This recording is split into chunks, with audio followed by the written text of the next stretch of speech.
ازيكم، تعالوا نعمل مع بعض تقفيلة المنديل. اول حاجة هحتاجها ان انا اقص قطعة من القماش تكون بنفس القطعة اللي انا طرزت عليها. تمام، هحطها على الظهر، ولو لقيتي في فرق ما بين القماش في الطول او في العرض لازم تعدلي القماش، لان كمان بيكون ليها عدل.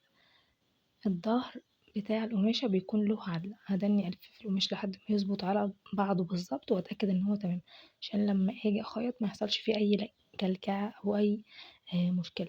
هبدأ بقى بان انا يعني اخيط خياطة اللي هي السراجة العادية خالص اللي بنخيطها في الهدوم العادية، واتأكد ان الخيط مش مشدود او ان هي مش مكرمشة كده من جنب، عشان لما اجي اتنيها ما تبقاش مكشكشة.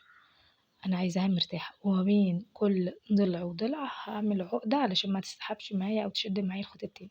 بعد ما اخلص الاربع اتجاهات، في اتجاه هسيب منه حتة صغيرة خالص ان انا اقلب منها بس المنديل، حتة صغيرة على قد ما تقدروا ان هي تكون صغيرة يكون افضل. هقلب بقى المنديل على وشه عشان هو كده خلص خياطة من جوه. طبعا الموضوع ده هيبقى اسهل بطريقة فظيعة لو عندك مكنة، بس دوت الطريقة اليدوية. في ناس بتحب تسيب المنديل كده بالشكل ده، انا هحط عليه الجوبير. تمام، ما بحبش النفخه اللي بتكون في الاطراف دي، فهحط عليه الجوبير دوت. الاول ان انا هقفل الجزء ده، والطريقه دي موجوده على القناه في فيديو تاني. هي اسمها تقفيله المنجد، بتاخدي جزء من قماشه وترجعي للطرف التاني وبعدين تشدي، فالقماش بيظبط معاكي كأنك مخيطه من جوه.